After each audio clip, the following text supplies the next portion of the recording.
Let's get into the story coming out of Los Angeles International Airport, because it's a fascinating one. It's a tale of two completely different realities happening at the same time.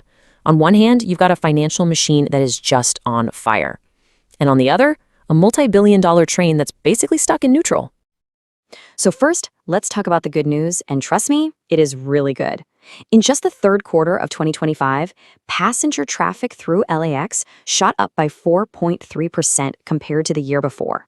Now, that's not just a tiny bump, that is a serious, powerful rebound. And you know what follows passengers, right? Money. A lot of it. LAX is now looking at a projected revenue of $2.34 billion for the next fiscal year. I mean, that is a record-breaking, absolutely staggering number, and it's all being fueled by this huge comeback in travel. But here's what makes this so wild. You have to see how big of a turnaround this actually is. The first half of 2025, it was described as dismal. I mean, LAX was actually falling behind its competitors. But then, boom, Q3 hits, and it's a complete 180, a super strong reversal that put the airport right back on the map for major growth. So yeah, you can definitely call this a major comeback story. After a really shaky start to the year, LAX has more than found its groove. It's practically sprinting. Which, of course, leads to the billion-dollar question, or in this case, the $2 billion question. How did they pull this off? Where is all this cash really coming from? All right, let's pop the hood on this thing. We're going to unpack the revenue drivers and see exactly what's fueling the airport's finances. And you know what? It really comes down to two major things working in perfect sync: an incredibly powerful domestic travel market and just fantastic performance from their airline partners. And check out this number, because it's the key to the whole thing. A massive 79% of all the traffic coming through LAX is domestic. So while international travel is slowly getting back on its feet, it's travel inside the US that is the absolute financial backbone of the airport. No question about it. And that strength in domestic travel, it's great news for the airlines. You have carriers like Southwest posting their own record revenues, and they're pointing directly at their super profitable routes through LAX as a big reason why. This LA effect, let's call it, means they are more than happy to pay higher landing fees, and those fees flow directly into the airport's massive budget. It's a win-win. And this chart here lays it all out pretty clearly. That aviation revenue, we're talking landing fees and the like, makes up almost 79% of the entire pie. The rest of it, that smaller piece, comes from what they call non-aviation sources. Think parking, food, shops. Now, keep that smaller slice in the back of your mind because we are definitely coming back to it. So, on the surface, everything looks perfect, right? You've got record numbers of passengers, record revenue, happy airlines. It seems like they can't be stopped. But this is exactly where our story takes a sharp turn. Because hiding behind all of these incredible, glowing numbers is one giant, expensive, and very, very delayed problem. We're talking, of course, about the stalled automated people mover. It's the huge shadow hanging over this entire success story.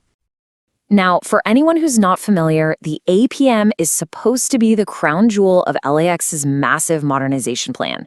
It's this sleek electric train system designed to finally connect all the terminals to a big new rental car center and the city's light rail. The whole point was to end that traffic nightmare of just circling the terminals forever. Except it's incredibly late. I mean, the original opening was planned for way back in 2023. Now, the absolute best case scenario is that construction wraps up in January of 2026, and the public won't actually get to ride it until June of that year. We're talking a full 3 years behind schedule. Ouch. So what's the holdup? Well, according to the reports, it all boils down to some really long and difficult negotiations between the airport authority and LAX, that's the private group building the thing, mostly arguing over timelines and money. Okay, so a project is late, happens all the time, right? Well, in this case, the delay has some very real and very expensive consequences. This is more than just an inconvenience. And let me be super clear, this isn't just a small hiccup. It means the airport is missing out on revenue it was counting on. It means they have to keep paying for that expensive and clunky shuttle bus system. And honestly, it just kind of casts a dark cloud over their entire $30 billion modernization effort. And here is where it really hits the wallet.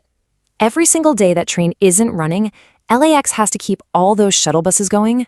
That creates more traffic, but more importantly, it holds back the potential growth in that $519 million non-aviation revenue sector, the one we saw earlier. That is real money just being left on the table. So all of this brings us to the final verdict. You've got this soaring budget on one side and a stalled multi-billion-dollar project on the other. So is LAX actually in any financial danger here? In other words, is this stalled train an anchor that could actually drag the whole operation down? Well, the experts, the people whose entire job is to rate the airport's financial health, they have a really clear answer. No. Credit rating agencies like Fitch, they've looked at all the numbers, and they're calling the APM delay, and I'm quoting here, a temporary hurdle, not a structural failure. And here's why they're not worried. At the end of the day, LAX is just too important. It has what's basically a monopoly on long-haul flights in one of the biggest markets on the planet. And its contracts let them pass their big costs onto the airlines, who, as we saw, are doing just fine and can afford to pay. That foundation is rock solid, and it's more than strong enough to get through this storm. Which leaves us with one final thought to chew on. There is zero doubt that financially LAX is flying higher than ever. The real question is, while it's winning the financial race against everyone else, can it finally win the construction race against itself and get its own people mover across the finish line?